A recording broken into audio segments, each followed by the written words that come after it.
Sabrina. I'm 17 years old. I have medulloblastoma grade 4, so brain cancer. My name is Marcos Aguirre and I'm 17 years old. I had acute lymphoblastic leukemia, ALL. My name is Marcos Arrieta, and I am the data entry for the Candlelighters. I first off started off as a patient. I was part of the patients. I became a volunteer and then eventually became an employee. My name is Stephanie Menifee. I'm 17. I have osteosarcoma, which is cancer of the bone. There's nothing harder than learning that your child has a life-threatening illness.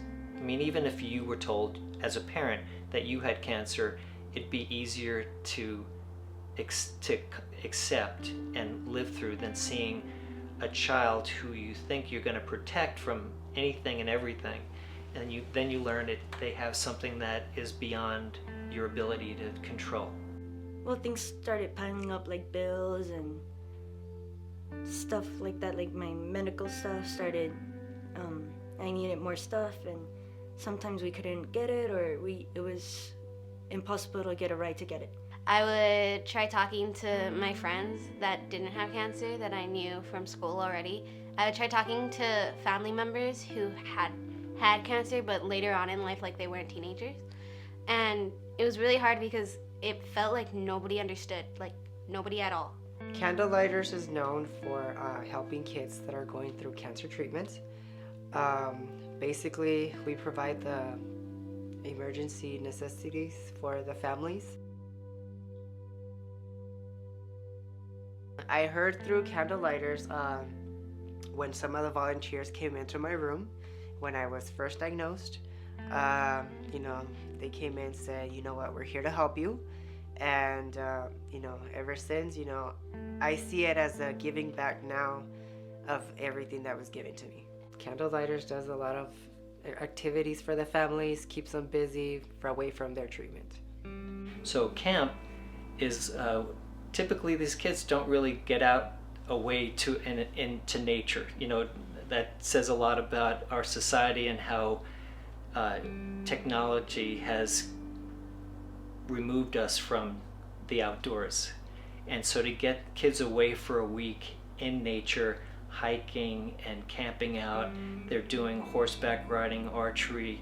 We've got a ropes challenge course, so there's a climbing wall, high ropes, and then there's activities every night. All the little parties and like this team meeting, it's an opportunity to get to know everybody else. All the activities that they have for us. I think it's really good that they distract us from what we're going through so that we don't go into depression, or we don't worry about what's going to happen or what's happening. If I'm having a bad day, it's okay because I have horse therapy on Saturday with my Candlelighter friends, and they all have cancer and they know what it is to have a bad week, a bad day, like a bad month. So it's really cool.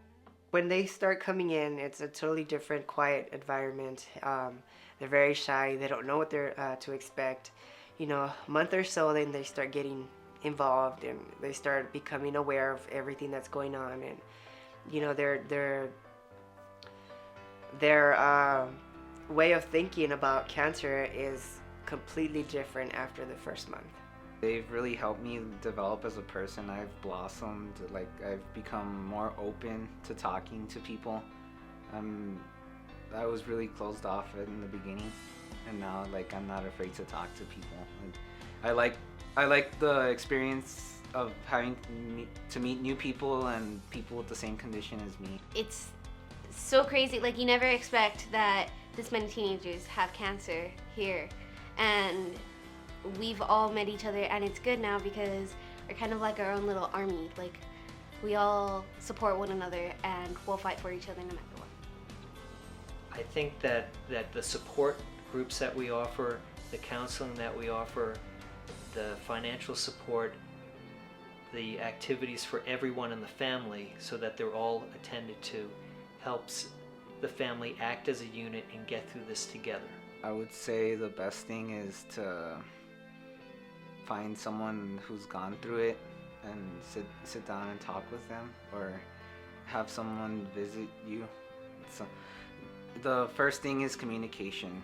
It's the most important thing, communicating with someone who's gone through it, because they will understand exactly what you've gone through. It's as hard as you'd find it to believe, because everyone's so different. The situation is so much the same that like it doesn't matter who you talk to, who's gone through it, they'll understand you on that level.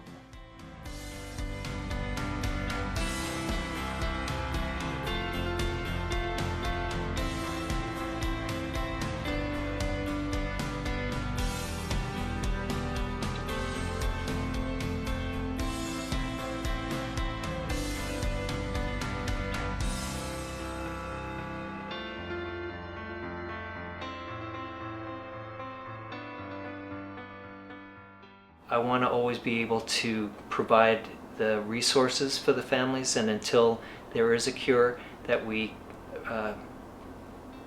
maintain that level of hope with the families that they're going to make it through. And we're here to assist in any way possible. You gotta live through this with a smile and find your laugh, because you need to laugh in the face of cancer. You can't let it control you.